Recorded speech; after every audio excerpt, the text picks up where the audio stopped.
Are you ready to hear the biggest secret in human history? Not a secret buried in an ancient tomb or hidden in a dusty archive, but a secret that is operating right now, at this very second, inside your wallet, on your phone, and in every breath you take. We live in a world that feels solid, but it is built on a foundation of ghosts. Look around you. Every skyscraper you see, every highway that stretches across continents, every satellite orbiting our planet, and every weapon of war ever forged it was all paid for with money that technically doesn't exist. We are told that we live in an era of unprecedented wealth, yet every single nation on Earth, from the mightiest empires to the smallest islands, is drowning in an ocean of debt. The United States, the world's leading superpower, is over $34 trillion in the red, a number so large that if you spent $1 every second, it would take you over 1,000,000 years to pay it off. Japan, a symbol of technological perfection, is suffocating under a debt that is more than twice the size of its entire economy. China, the factory of the world, is building cities on a mountain of IOU. Even the oil-rich kingdoms of the Middle East and the disciplined economies of Northern Europe are caught in the same net. If you add it all up, the global debt has surpassed $315 trillion. To put that in perspective, that is nearly 4 times the value of everything produced by every human being on this planet. In a single year, we are in debt to the future. We have spent money that hasn't been earned by people who haven't even been born yet. But here is the paradox that should make your blood run cold. If every country on this planet is in debt, then who exactly is the creditor? Think about it logically. If I owe you $10, I am the debtor and you are the creditor. The wealth has shifted, but the balance is clear. But in the global economy, everyone is the debtor.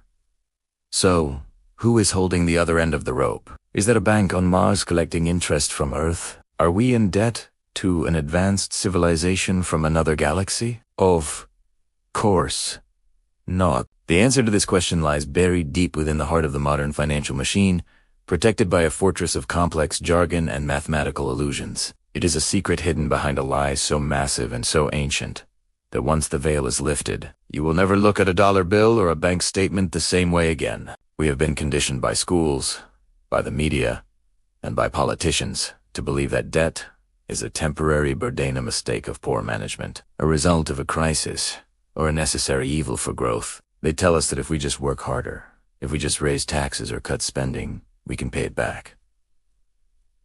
But what if I told you that the plan was never to pay it back? What if I told you that debt is not a bug in the system, but the very fuel that keeps the engine running? Debt is the architecture of the modern world. It is the invisible master that governs every war, every technological leap, and every single hour of your labor. You are not just a citizen. In the eyes of the global balance sheet, you are a piece of collateral. Your future taxes, your future work, and your children as future are the security for loans that were taken out before you were even a thought. We are born into a contract we never signed, serving an invisible master we can never see. This is the great illusion. It is a system designed to keep you running on a treadmill that never ends. Every time a central bank prints a new dollar, it is creating new debt. Every dollar in circulation is, in reality, an IOU. If all the debt in the world were paid off today, the global money supply would simply vanish. There would be no currency, no credit, no economy. Because in this world, money is debt. Fasten your seatbelts and clear your mind, because we are about to peel back the layers of a global deception that only a handful of elites truly understand. They are counting on you being too tired, too busy, or too confused to ask the most important question of your life. Who really owns the world? And more importantly, why do they want us to stay in debt forever? Now that you've glimpsed the shadow of the master, you must understand the machinery of the cage. Governments, corporations, and individuals, we are all tied together by an invisible web of red ink that spans the entire globe. But here's the part they didn't teach you in school, the part that economists hide behind 1,000-page textbooks.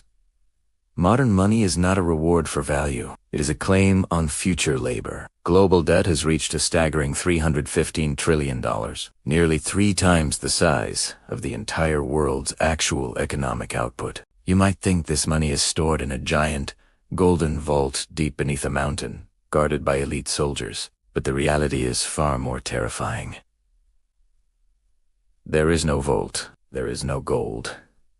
There is no pile of cash waiting to be claimed. This is where the illusion reaches its peak. The world doesn't owe this money to anyone in particular. It owes it to a ghost. It owes it to the system itself. Imagine a world where you are the owner of a printing press. If you need $1 billion, you don't work for it to simply type the numbers into a screen. This is the superpower of modern central banks. When a government needs funds for a war, a social program, or a bailout, it doesn't wait to earn that money through taxes. It issues a bond, a fancy word for AI. The central bank then buys this bond with money it creates out of thin air. Think about the insanity of that. The money used to buy the government as debt is created by the act of borrowing. Debt is the mother of money. Without debt, your bank account would be zero. Every coin in your pocket was born as a loan that carries interest. But here is the mathematical trap that keeps humanity in chains. When a bank creates $100 of debt, it only creates the principal. It never creates the money needed to pay back the interest. This means, by design, there is never enough money in existence to pay off all the debts. We are participants in a global game of musical chairs, where the music never stops. But every time a chair is removed, a country collapses, a business goes bankrupt, or a family loses their home. This is a perpetual motion machine of nothingness. It is a circular mirror where old, rotting debts are paid with fresh, new debts, and those new debts are covered by even larger ones in the future. It is a rolling subscription to global stability that requires you to work harder, faster, and longer just to keep the system from imploding. You are living in a mathematical impossibility. This isn't just a financial crisis. It's a spiritual one. Your time, your energy, and your life's work are being harvested to pay for a phantom. Today's loans are the invoices for your children's freedom. Every stimulus check, every infrastructure bill, and every bailout is a mortgage on the year 2050, 2080, and beyond. The system relies on a single, fragile PR, trust. As long as you believe that piece of paper in your hand has value, the machine keeps grinding.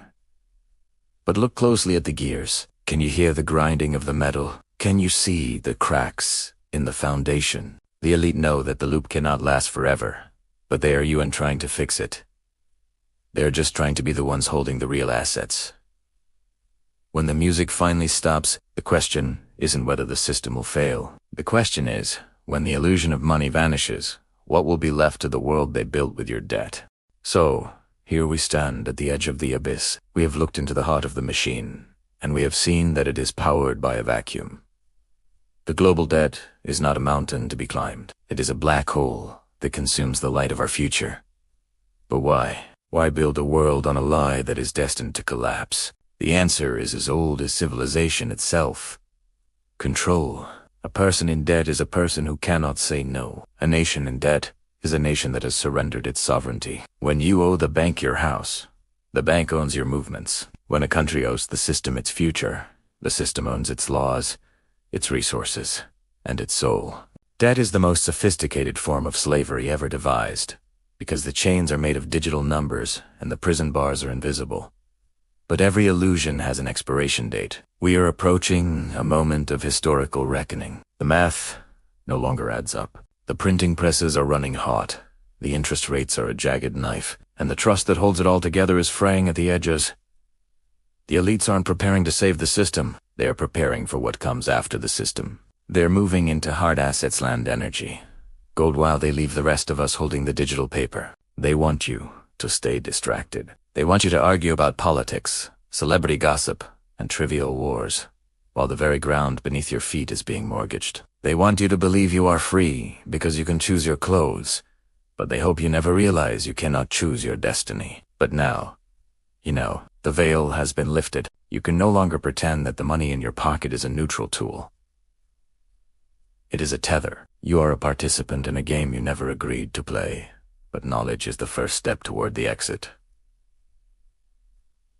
This is the awakening. The world is big as Letha Global Detoni works as long as we all agree to believe in it. The moment we stop seeing it as money and start seeing it as control, the spell begins to break. The question is no longer who do we owe. The question is, what are you worth when the system says you have nothing? Your time, your mind, and your human spirit are the only real things In a world of ghosts, they can print trillions of dollars, but they can never print a single minute of your life. Stop running on their treadmill. Start looking at the world with eyes wide open, because the greatest secret is that the world is in debt. The secret is that you were born free, and they have spent $300 trillion trying to make you forget it.